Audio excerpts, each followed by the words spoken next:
ఓం నమః శివాయ. ఓం నమో నారాయణాయ. ఓం శ్రీ నరదృష్టి నివారణ కాల భైరవాయ నమో నమః. ఓం సూర్య అరిష్టేతు సంప్రాప్తే సూర్య పూజాంచ కారయేత్. సూర్య ధ్యానం ప్రవక్ష్యామి ఆత్మదోషపీడోప ఉపశాంతయే. హరి ఓం.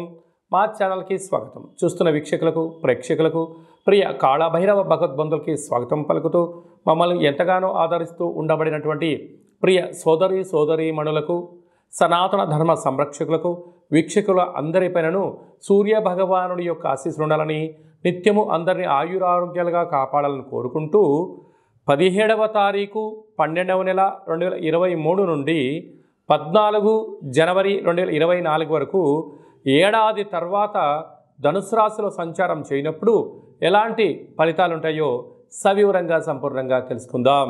మేషరాశి వారికి ఏడాది తర్వాత ధనుసు రాశిలో రవి సంచారం చేయనప్పుడు ఎలాంటి ఫలితాలు ఉంటాయో సవివరంగా సంపూర్ణంగా క్లుప్తంగా తెలుసుకుందాం.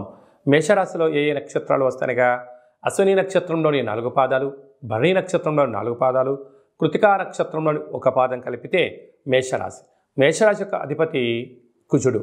వీరికి భాగ్యస్థానంలో రవి సంచారం చేయనప్పుడు భార్యాభర్తల మధ్య, ప్రేమికుల మధ్య, పార్ట్నర్షిప్ వ్యవహార కార్యక్రమాల మధ్య సమన్వయ లోపం లేకుండా చూసుకునేటువంటి మానవ ప్రయత్నం మనం చేయగలగాలి.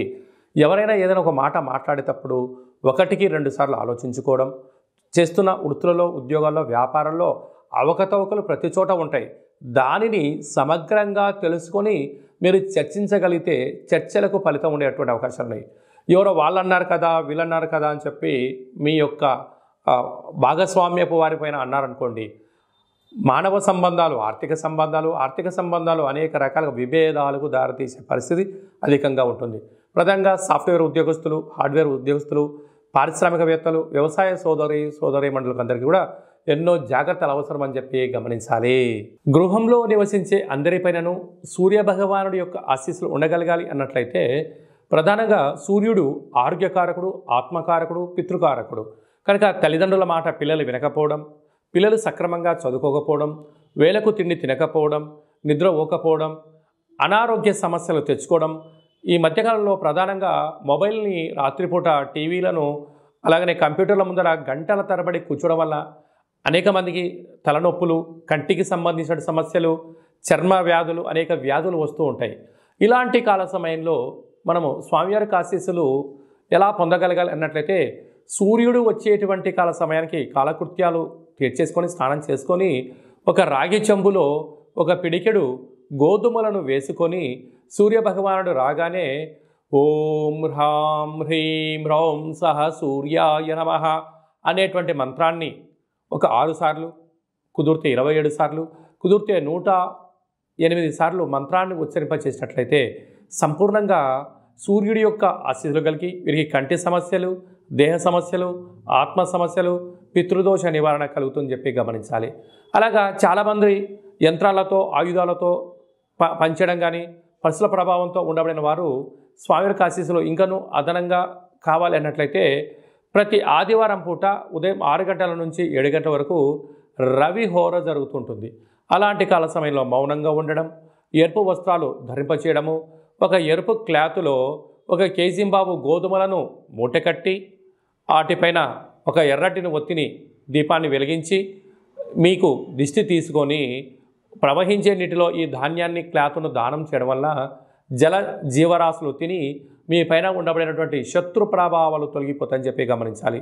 అలా కుదరలేదు, ఈ యొక్క గోధుమల్ని నీటిలో నానబెట్టి గోమాతకు ఆహారం ఏర్పాటు చేయండి. అలా కుదరలేదు, బ్రాహ్మణుడికి దానం చేయండి, అద్భుతమైన ఫలితం కలుగుతుంది. ఇదల్లా కాదండి, మా వల్ల అయ్యేటువంటి పరిస్థితి లేదు, ఈ పని యొక్క ఒత్తిడిలో నేను ఆరోగ్యాన్ని సక్రమంగా కాపాడుకోలేకపోతున్నాను, మానసిక వేదంతో ఉన్నాను, నిద్రలేని రాత్రులు గడుపుతున్నాను అనేటువంటి పరిస్థితులు కలిగినటువంటి వారందరికీ కూడా ఒక అద్భుతమైనటువంటి రెమెడీ ఏమిటయ్యా అనగా ప్రతిరోజు స్నానం చేసేటప్పుడు ఒక చిటికెట్ని గోధుమలను అందులో వేసి ఆ నీటితో స్నానం చేయడము ఆరోగ్య యోగము. అలాగనే ఈ యొక్క నవగ్రహ రవి వృక్షకల్ప దేవత అంటారు. అంటే ఎక్కడైతే వృక్షం ఉంటుందో అక్కడ సస్యశ్యామలంగా ఉంటుందని మనకు తెలుసు. అలాగా ఈ యొక్క రవిగ్రహ కల్పవృక్ష దేవతను గృహంలో కానీ, ఆఫీస్లో కానీ, కారులో కానీ, ఫ్యాక్టరీలో కానీ, కర్మాగారాల్లో ఉంచుకొని ప్రతిరోజు ఒక 6 సార్లు ఓం హ్రాం హ్రీం రోం సహ సూర్యాయ నమః అనే మంత్రాన్ని ఉచ్చరింపచేసుకొని 2 అగరబత్తులు వెలిగించేసి ఈ వృక్షదేవత యొక్క చుట్టూ తిప్పినట్లయితే ఆ గృహంలో నిత్యము ఆయురారోగ్యాలు, ఆనందము, పితృదోషము, అలాగా ఆత్మకు సంబంధించిన దోషాలు, అనారోగ్యము, వాహన ప్రమాదాలు అలాంటివన్నీ కూడా నివారించబడి ఆరోగ్యం భాస్కరాదిత్యత్ అన్నట్టుగా సూర్యభగవానుడు నిత్యము మన ఇంట్లో ఉంటూ ఆయన ఆశీస్సులు మన మీద ప్రసాదించడం జరుగుతుంది. కనుక ఆసక్తి గలవారు ఈ యొక్క కింది నెంబరు సంప్రదించి ఆ నవగ్రహ రవి వృక్షకల్ప దేవతను సొంతం చేసుకోగలరు.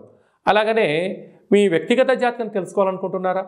మీరు పుట్టినటువంటి తేదీ, నెల, సంవత్సరం, పుట్టిన సమయాన్ని రాసి మీరు వాట్సాప్లో పంపించగలిగినట్లయితే మీరు పుట్టినప్పుడు గ్రహ గమనాలు ఎలా ఉన్నాయి, ప్రస్తుతం ఎలా ఉంటున్నాయి, రాబోయే కాలంలో ఎలా ఉండబోతున్నాయో సవివరంగా సంపూర్ణంగా 100 సంవత్సరాల జాతకాన్ని వ్రాసి పంపించి మీకు ఎక్స్ప్లెయిన్ చేసి చెప్తూ మిమ్మల్ని ఆధ్యాత్మికమైన కోణంలో ఉన్నత స్థితికి తీసుకొచ్చేంత వరకు సలహాలు సూచనలు ఇవ్వడం జరుగుతుంది. చాలామందికి పుట్టినటువంటి కాల సమయంలో డేటా బర్త్లు లేనటువంటి ఏకైక కారణం చేత మీ పేరు యొక్క మొదటి అక్షరాన్ని అనుసరిస్తూ మీ యొక్క ముఖ కవళికలను, హస్తరేఖలను చూసి గవ్వల ద్వారా కాళభైరవ ఉపాసన చేత భూత, భవిష్యత్, వర్తమానాన్ని తెలియజేయడం జరుగుతుంది. అలాగా మీ అబ్బాయికి కానీ అమ్మాయికి కానీ ఎంతగా చూసినా పెళ్లి సంబంధాలు కుదరడం లేదా? ఎందుకు కుదరట్లేదు? ఎలాంటి అబ్బాయిని ఎలాంటి అమ్మాయిని వరుడుగా వధువుగా తెచ్చుకోవాలి?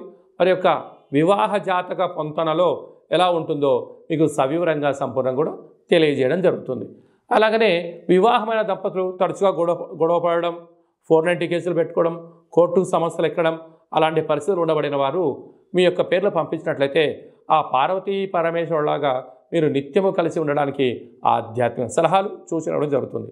అలాగా మీకు కలిగినటువంటి సంతానం కలిగినటువంటి మీ యొక్క పిల్లలకు ఏ రోజు పుట్టారు, ఏ మాసంలో పుట్టారు, ఏ నక్షత్రంలో పుట్టాడు అనేటువంటి వారి యొక్క పేర్లను ఆధ్యాత్మికమైన నామాలుగా మీకు మంచి అంటే పేర్లో వైబ్రేషన్స్ ఉండేటువంటి రైజింగ్ పేర్లు ఉండేటువంటి పేర్లను కూడా మీకు సజెషన్ చేయడం జరుగుతుంది.